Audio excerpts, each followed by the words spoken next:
এর জন্য সাহাবায়ে কেরাম সব সময় দানের প্রতিযোগিতা করতেন, কিভাবে কে কত বেশি গোপনে এবং মানুষকে উৎসাহিত করার জন্য কিভাবে দান করা যায়।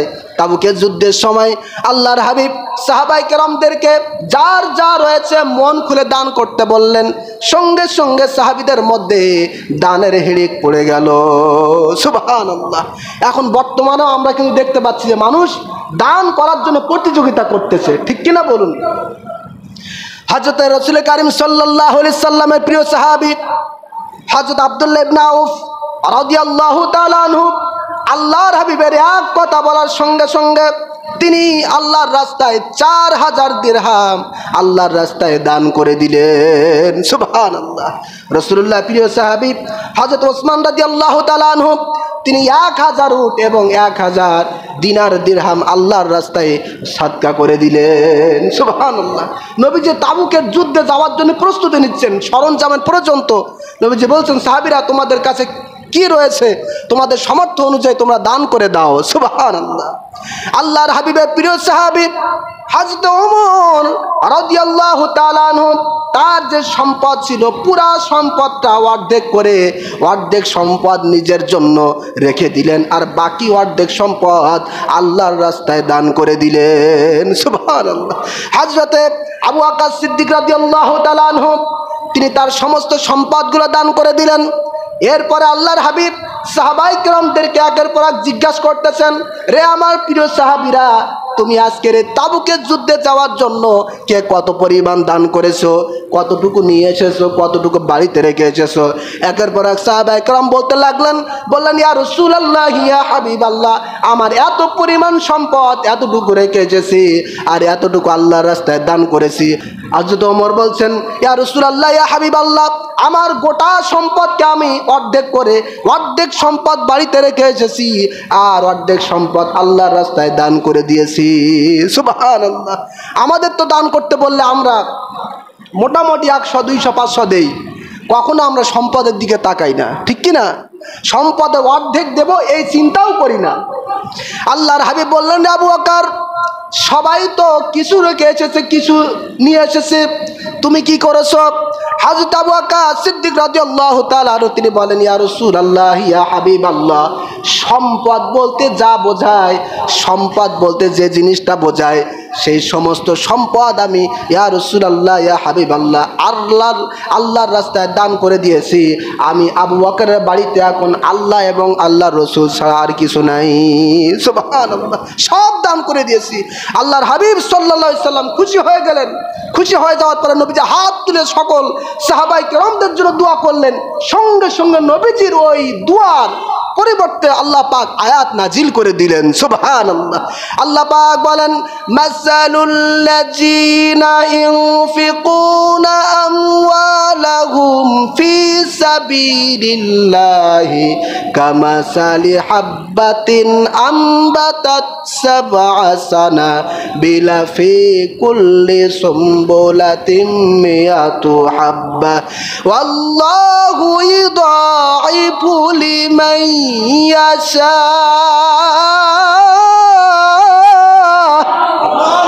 ওয়াল্লাহু ওয়াসিউন আলীম।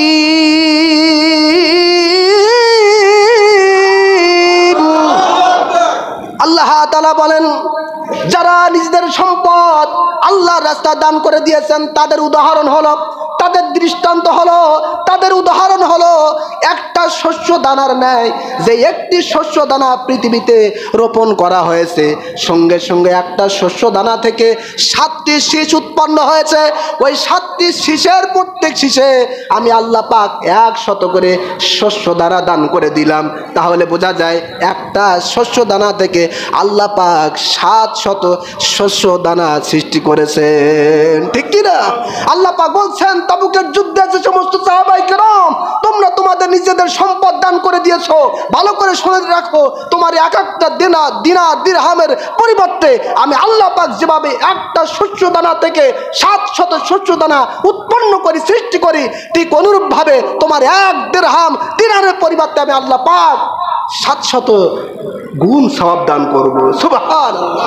আল্লাহ পাক বলছেন এটাও না, এখানেও শেষ নয়, আল্লাহু ইউদাইফু লিমান ইয়াশা, আমি আল্লাহ পাক এর চেয়েও বেশি দিতে পারি। সুবহানাল্লাহ। তাহলে আল্লাহ পাক প্রথমে বললেন 1 দিনার 1 দিরহাম 1 টাকার পরিবর্তে আমি আল্লাহ পাক 700 গুণ দেই। পরে আবার আল্লাহ পাক বললেন না, এখানেই শেষ নয়, বরং আমি আল্লাহ পাক যত ইচ্ছা তত বেশি দিতে পারি। সুবহানাল্লাহ। কারণ কি? কারণ কি? মুফাসসিরিন একরাম বলেন দানের ক্ষেত্রে সবার নিয়ত সমান হয় না। স্বাভাবিক যারা দান করে মোটামুটি নিয়তটা ভালো কিছুটা হলেও আল্লাহ পাক তাদের প্রত্যেকের 1 টাকার বিনিময়ে 700 গুণ বাড়িয়ে দেন। কিন্তু এমন কিছু বান্দা রয়েছে, এমন কিছু বান্দি রয়েছে, এমন কিছু মানুষ রয়েছে যারা দান করে কোনো মানুষের দেখানোর জন্য না, শুধুমাত্র আল্লাহ পাকের রাজি খুশির জন্য।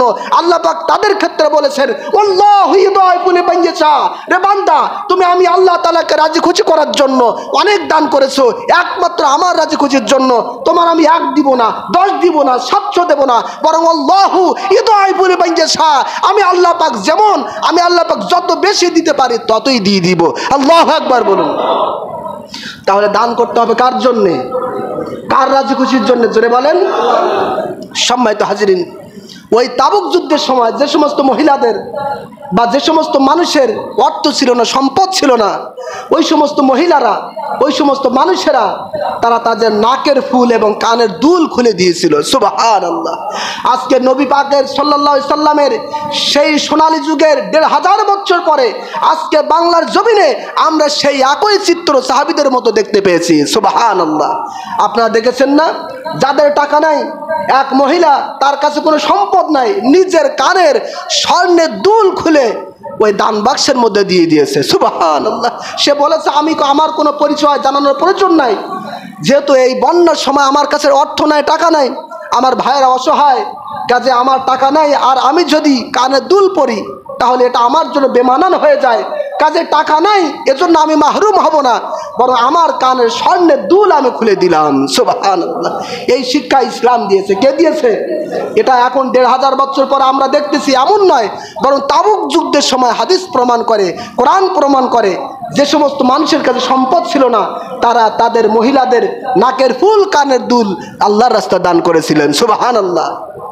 শুধু তাই নয়, বস্তায় বস্তায় মানুষ আল্লাহর রাস্তায় লক্ষ লক্ষ টাকা দান করেছে, এবং আমরা দেখে হতভম্ব হয়ে গেছি। রাস্তার ফকির, রাস্তার ভিক্ষুক, সেও পর্যন্ত আল্লাহর রাস্তায় টাকা দান করেছে। ঠিক কিনা বলুন? এই বন্যা কবলিত মানুষের পাশে দাঁড়ানোর জন্য। সুতরাং আমরা এই দান থেকে আমরা এটা সুস্পষ্ট বুঝতে পারি, ভারত আমাদের ওপরে যতই পানি ছেড়ে দেখ না কেন আমাদেরকে দমানো যাবে না। ঠিক কিনা বলুন? আমাদের উত্তর অঞ্চল যদি পানিতে প্লাবিত হয়ে যায় তাহলে দক্ষিণ অঞ্চলের মানুষ তাদেরকে সাহায্য করেছে, সাহায্য করবে, সাহায্য ভবিষ্যতে করবে। আমাদের পশ্চিম অঞ্চল যদি পানিতে প্লাবিত হয়ে যায় আমাদের পূর্ব অঞ্চলের মানুষ সাহায্য করবে, তার কারণ আমরা একে অপরের পাশে দাঁড়িয়ে থাকা আমরা পছন্দ করি। ঠিক কিনা বলুন? কাজে পানি দিয়ে আমাদেরকে দামানো যাবে না। যাবে? আমরা ভারতকে সুস্পষ্ট বলতে চাই, পানি দিয়ে আমাদেরকে দামানো যাবে না। তোমরা যে পানি দিবে সেই পানি দিয়ে আমরা উজু করে নামাজ পড়ে তোমাদের বিরুদ্ধে আমরা যুদ্ধের প্রস্তুতি নিব। সুবহানাল্লাহ। পারবো তো ইনশাআল্লাহ? রাসূল করিম সাল্লাল্লাহু আলাইহি সাল্লাম হাদিসে মুবারাকার মধ্যে ভবিষ্যৎবাণী করে দিয়েছেন, আমার উম্মতেরা কিয়ামতের আগে গাজওয়ায়ে হিন্দ, হিন্দুত্ববাদীদের সাথে তোমাদের একটা যুদ্ধ হবে। আমাদের মনে হয় সেই যুদ্ধে আর বেশি দিন বাকি নাই। ঠিক কিনা বলুন? কাজেই ভারত আমাদের ওপরে যতই পানি দেখ না কেন আমরা সেই পানিতে উজু করব, নামাজ পড়বো এবং যুদ্ধের প্রস্তুতি নিব। পারবো তো ইনশাআল্লাহ? সম্মানিত হাজিরিন, আমরা তাদের বিরুদ্ধে রুখে দাঁড়াবো। বছর বছর এই মুসিবত সইব কেন বলো, এবার ওদের শক্ত হাতে শিক্ষা দিব চলো। ঠিক কিনা? বছর বছর এই মুসিবত সইব কেন বলো, এবার ওদের শক্ত হাতে শিক্ষা দিব চলো। বাদ বানাবো অনেক উঁচু, ফারাক্কা বাদ নামবে নিচু, বাদ বানাবো অনেক উঁচু, ফারাক্কা বাদ নামবে নিচু। এদেশের বনবাসীদের মুখে ফুটবে হাসি, এদেশের বনবাসীদের মুখে ফুটবে হাসি। ঠিক কিনা? বন্যা দেখে কান্না করে লাভ কি রে দেশবাসী, পারলে ওদের পাশে পাশে দাঁড়াও ওরা যে বানভাসী। সুবহানাল্লাহ। কাজে আসুন আমরা আমাদের নিজেদের ভাইদেরকে সাহায্য সহযোগিতার জন্য সব সময় অতন্ত্র প্রহরীর মতো আমরা সকলে পাহারা দিব। আল্লাহ পাক যেন আমাদের সকলের এই দান, এই সাদকা যেন কবুল করেন, বলেন আল্লাহুম্মা আমিন। সম্মানিত হাজিরিন, গত সপ্তাহে আপনাদেরকে বন্যা কবলিত মানুষদের পাশে দাঁড়ানোর জন্য সাহায্যের হাত বাড়ানোর কথা বলা হয়েছিল। আমরা আশ্চর্য হয়ে গেছি যে আমাদের এই সামান্য আহ্বানে আপনারা এত বেশি এগিয়ে আসবেন আমরা কখনো ভাবতেই পারিনি। ঠিক কিনা বলুন? মানুষ এত আন্তরিক হতে পারে এটা আমরা এবার বাস্তবে দেখলাম।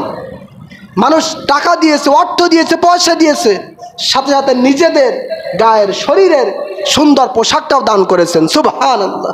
এমনকি গায়ের খাতা পর্যন্ত তারা দান করেছে। সুবহানাল্লাহ। এটা হাসিতে উড়িয়ে দিলে হবে না, বরং এটা এক মাত্র মানুষের আন্তরিকতা এবং ভালোবাসা। ঠিক কিনা বলুন? আমরা সবার জন্য দোয়া করি আল্লাহ পাক যেন আমাদের এই আন্তরিকতা, এই ভালোবাসাকে কবুল করে নিয়ে আল্লাহ পাক যেন আমাদের প্রত্যেককে নাজাতের ওসিলা হিসাবে কবুল করেন, বলেন আল্লাহুম্মা আমিন।